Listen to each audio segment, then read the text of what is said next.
Bud, we were talking about what the Cavaliers do in the offseason here.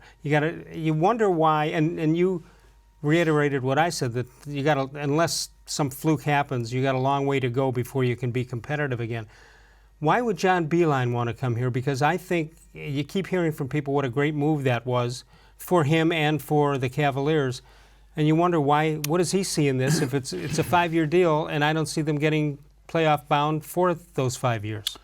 Yeah, I mean, they would have to draft really, really well. You know, we were talking, they would have to draft the way the Warriors did when they got Klay Thompson, where they found him in the draft, and Draymond Green and Steph Curry. And I don't understand what's in it for him, other than he may have just grown weary of the college going after guys who cheated, recruiting, How about that? And competing against guys that aren't as clean as he is, and that's his reputation, that he's really run a great program in Michigan. So other than him wanting to test himself at the highest level, as we always hear. Some of them do. Some of them do. But I don't think it's going to be an easy road for him. And it's going to be 3-4 years before this team is contending for division championships. He also is going to see what a difference is 25, 28, 30 games versus 82 back-to-back, 3 and 4 nights, which he's never done before with travel in between. And at his age, I mean, he's seen everything there is to see in basketball except that. Yeah. And let's face it, I mean, in college sports, these coaches are king. You know, what they say goes most of the time. They hold playing time over kids' heads. Kids can't just turn around and transfer without losing time. And so it's going to be the other part of this for him is the ego management of dealing with pros who are making more money than he is. And although he's doing well. He's doing well, and probably on this team he'll be making more money than most of them for a little while. But it's just going to be a totally different game. Now they're looking at him because he's a guy that has developed young players.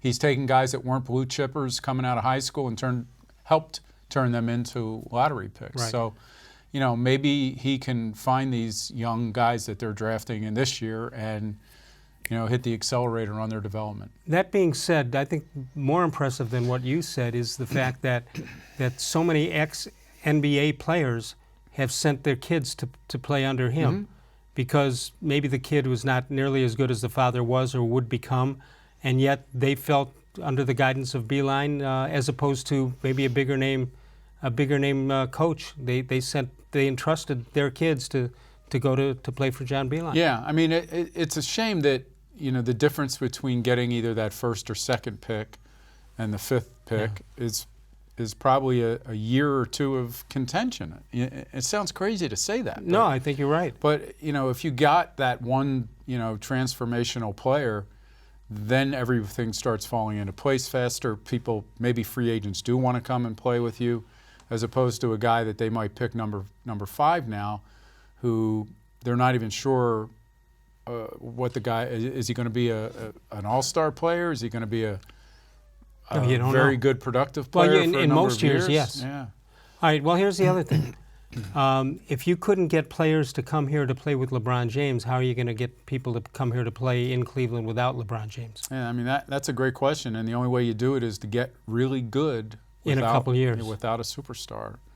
And I don't know if you could do that in the NBA. It is a tough call. What do you see with Kawhi Leonard? Because it seems to me that the balance of power is shifting again. If he stays with Toronto, they probably would be the favorite, and if he, depending on where he goes, I don't know who would be the favorite in the East.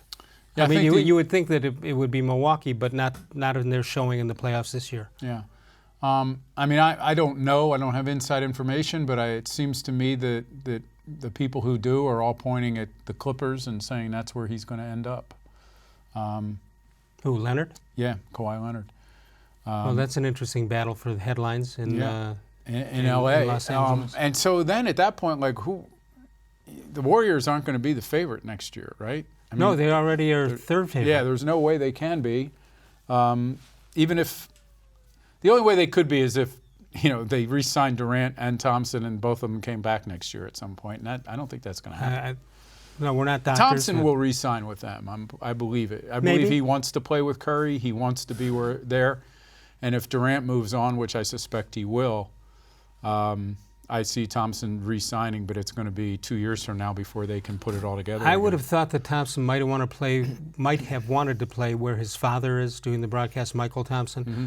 But now that you've got LeBron and Davis, maybe not. Sometimes these guys' egos get, in the way, and a guy like Thompson thinks, I want to go somewhere and be the main guy. He's not a main guy player, I don't think. I think he's a great player. No, but isn't Kyrie more of a main guy player than Thompson? I think so. Yeah. But Kyrie's, out there a little bit, too. Yeah, he is out there. No question about